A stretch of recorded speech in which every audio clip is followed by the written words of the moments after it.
सभी साधकों को प्रेम भरी जय जय श्री राम।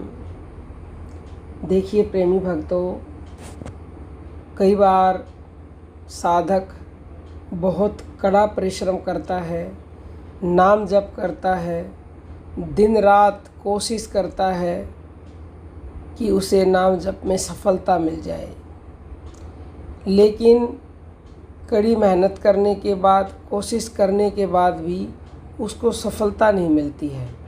तो फिर ऐसी स्थिति में वह नाराज़ हो जाता है, परेशान हो जाता है और वह नाम जप छोड़ देता है। एक दृष्टांत के द्वारा, यानी कि एक छोटी सी कथा के द्वारा हम आपको समझाने का प्रयास करेंगे। एक बार एक महात्मा भगवान प्राप्ति के लिए घोर तपस्या कर रहे थे। उन्होंने अपने शरीर को काफ़ी कष्ट दिया, घने जंगलों में कड़ी साधना की, पर आत्मज्ञान यानी कि भगवान की प्राप्ति नहीं हुई। एक दिन वह निराश होकर सोचने लगे, मुझे अभी तक कुछ भी प्राप्त नहीं हुआ तो आगे कैसे प्राप्त होगा। मैं कुछ प्राप्त कर ही नहीं पाऊँगा, मुझे कभी भगवान के दर्शन हो ही नहीं सकते। तो बार बार इस तरह के विचार उसके मन में आने लगे। वह बहुत ही निराश हो गया और उसके मन के अंदर अविश्वास पैदा हो गया और नेगेटिविटी यानी कि नकारात्मक विचार उसके मन में आने से वह एक तरह से टूट गया और उसने भक्ति को, तपस्या को छोड़ने का प्रण ले लिया। जैसे ही उसने भक्ति को छोड़ने का प्रण लिया तो कुछ ही क्षण बाद उसे बहुत जोरों की प्यास लगी। तो उसने सोचा कि पास में एक झील है, वहाँ पर जा कर के मैं अपनी प्यास बुझाता हूँ।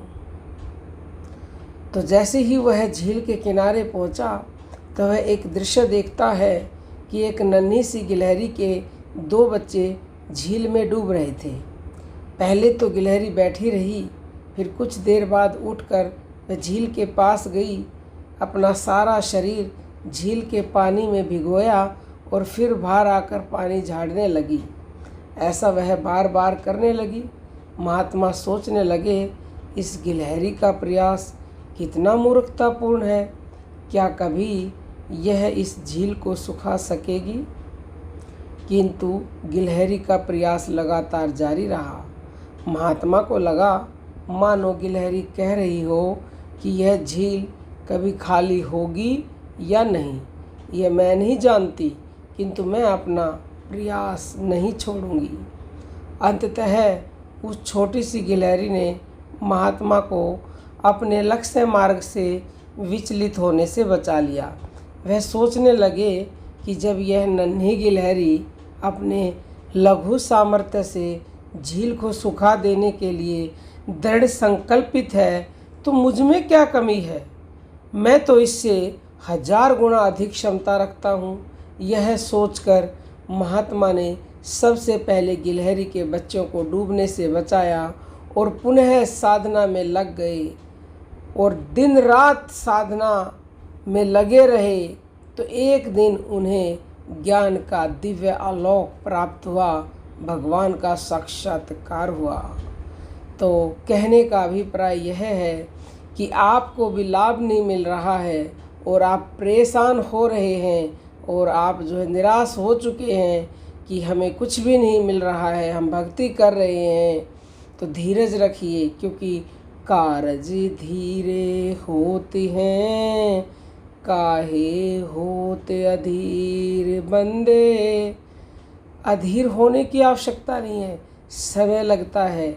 इसीलिए तो संतों ने कहा है, राम नाम की औषधि जो खरी नियत से खाए, अंग रोग व्यापे नहीं, महारोग कट जाए।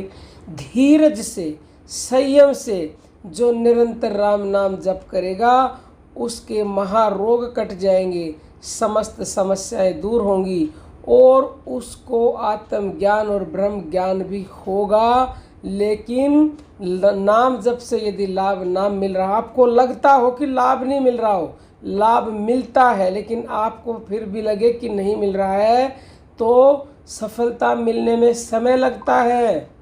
एक ही दिन में बीज वृक्ष नहीं बनता, एक ही दिन में बच्चा चलने नहीं लगता, एक दिन में कुछ नहीं होता है, हर चीज़ में समय लगता है। बस आप अपने संयम को, अपनी दृढ़ता को, विश्वास को बनाए रखिएगा। तो उम्मीद करते हैं आज की इस छोटी सी वीडियो से, इस कथा से आपको बहुत अच्छी प्रेरणा मिलेगी भक्ति करने के लिए, और आप खुद भी जपें, औरों को भी जपाएं।